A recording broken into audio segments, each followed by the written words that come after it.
बिस्मिल्लाहिर्रहमानिर्रहीम। अस्सलाम वालेकुम नाजरीन। बड़ी देर से आप कह रहे थे कि अपना कुछ चैनल बनाए, मैंने अपना चैनल शुरू कर दिया है। तो जो हकीम हबीबुल्लाह के साथ मैंने वीडियो शेयर की थी, अब मैं अपना अलहदा चैनल बना लिया है।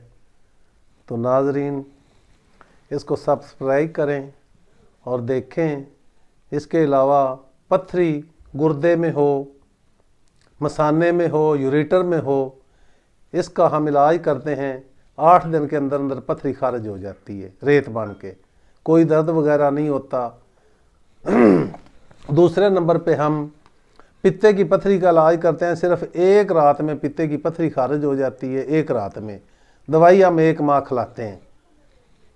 इसके अलावा ब्लड कैंसर का हमारे पास इंशाअल्लाह इलाज है और मुकम्मल इलाज है। 10 दिन के अंदर इंशाअल्लाह ब्लड कैंसर का रिज़ल्ट आप चेक करवा लें, बिल्कुल नहीं होगा।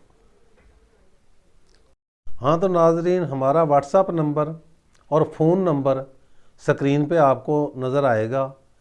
आप पाकिस्तान से जहाँ भी चाहें हमें फ़ोन कर सकते हैं। बाहर वाले हजरात जो हैं वो हमें व्हाट्सएप पे रब्ता कर सकते हैं। बज़रिया पार्सल या TCS आपको दवाई जहाँ आप चाहें पहुँच जाएगी।